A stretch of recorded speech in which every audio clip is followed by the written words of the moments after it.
Look like Caitlin Clark could be returning this week after all. Guys, for this one here. Breaking news out of Indiana. The Fever have just made a major roster move, and it's sending shockwaves across the entire WNBA. Fans are buzzing, analysts are debating, and the league is already reacting to what could be a season-defining decision. This isn't just another adjustment. It's a move that could completely reshape the Fever's playoff push and change the balance of power in the league. Telling you, when Kaylin gets back, it's going to be scary from a backcourt standpoint, because the two of them with the ball in their hands, without the ball. That's a threat. And as a post player, your eyes have to light up, because if there's that much attention from the backcourt, they're going to find you. If you set screens, if you set early drags in transition, the sky's the limit of what you all are able to accomplish. Caitlin Clark's name is officially back in the spotlight, and fans are absolutely losing their minds over what this move could mean. The big question on everyone's mind: could we finally be looking at her long-awaited return? The speculation is heating up, the energy around Indiana is electric, and the league can't stop talking. I'll break it all down for you, but first, let me ask, does this roster shakeup signal that Caitlin Clark's comeback is closer than we think? August 18th, 2025, according to the WNBA transactions page, the Indiana Fever released Kyra Lambert. So if that is indeed the end of Kyra Lambert's Indiana Fever tenure, it did not last very long. It was just last week we were figuring out who Kyra Lambert was and what her signing meant for the team. The Indiana Fever have officially parted ways with Kyra Lambert. For most, it might seem like a minor transaction buried at the bottom of the sports page. But for Fever fans, and honestly for the entire WNBA, it feels like the start of something much bigger. Teams don't just cut a player in the middle of the season without a plan, and that usually means a major roster shakeup is coming. The obvious name sitting right in the center of the storm? None other than Caitlin Clark. Her return has been the talk of the league for weeks, and now, this move feels like a signal that something big is on the horizon. So the Indiana Fever waived Kyra Maxwell, and she didn't even get a thank you post. She didn't even get a thank you post from the Indiana Fever. They didn't even get a thank you, Kyra Maxwell. She didn't get a thank you post. But a lot of people are celebrating this because they think that Caitlin Clark's coming back. The Minnesota Lynx are sitting at the top of the league at 28-5, steamrolling everyone in their path. And Indiana knows they can't survive without star power. To their credit, the Fever have clawed their way back to 6th in the standings, a huge turnaround given how bleak things looked earlier in the season. But if they want to hold on to playoff contention, they need Caitlin Clark on the floor. Nobody else on that roster has her ability to change games, and the Fever's front office knows it. One thing that really fueled speculation came from Fever beat reporter Scott Agnes on his YouTube channel. A fan commented, "Just can't wait until CC is back. She's the most dynamic, electric player in the WNBA.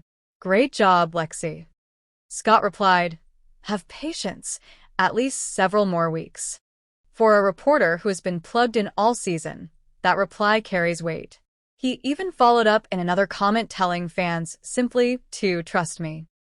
Now, it's up to each fan to decide if they buy it, but several more weeks would place Clark's return right at the end of the regular season.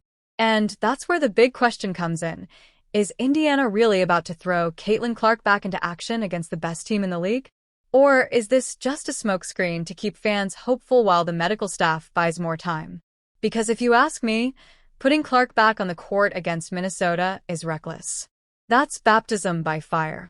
That's throwing her into the lion's den and hoping she walks out with 25 points and a handful of highlight passes. But then again, this is the Fever. The same team where fans openly wonder if Amber Cox and Stephanie White are even on the same page. Half the time, it feels like one is managing for the future while the other is desperate to win now, and that confusion bleeds onto the court. Cutting Kyra Lambert isn't a big move by itself. But when you tie it to Clark's potential return, it suddenly looks like desperation mixed with hope. And honestly, that's been the Fever's recipe all season long. Let's not forget, Clark is no longer a rookie wide-eyed at her first taste of the pros. This is her second year. She's been through the chaos. She's felt what it's like when every veteran in the league takes turns targeting her physically. She knows the toll, the media circus, the non-stop spotlight that follows her every step. Coming back now, at this exact moment, is about more than health. It's about proving she can carry this team under pressure that would crush most players. Fans, of course, are clinging to every tiny clue.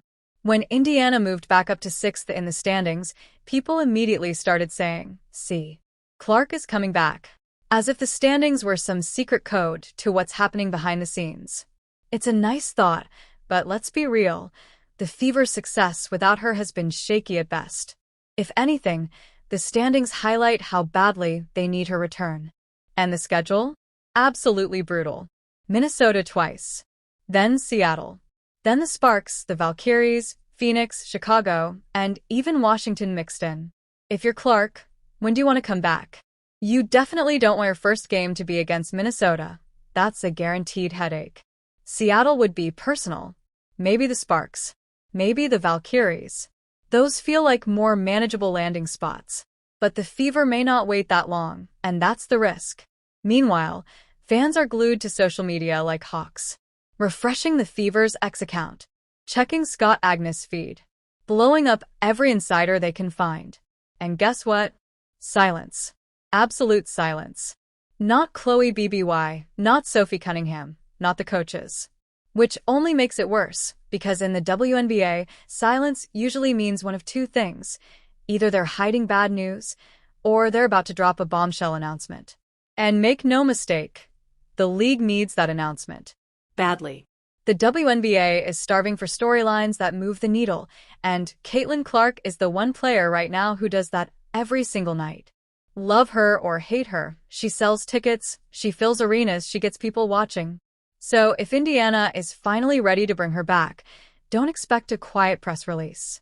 Expect fireworks. Expect the league to milk this moment for every ounce of attention it can get. But here's the cynical side. What if the Fever are just dangling hope to distract from their problems? Cutting Lambert gives fans something to talk about, sure. But it doesn't fix the team's lack of depth. It doesn't heal Sophie Cunningham. It doesn't solve the front office confusion. All it does is open one roster spot. And if that spot isn't for Caitlin Clark, then what's the point? Signing another bench warmer isn't going to change a thing. And that's where the frustration really kicks in. Fans have been through this roller coaster too many times. They've seen the Fever mismanage rotations, botch player development, and crumble in big moments. Now, with Caitlin Clark's return hanging in the balance, every decision feels magnified. And if Indiana mishandles this one, the backlash will be ugly.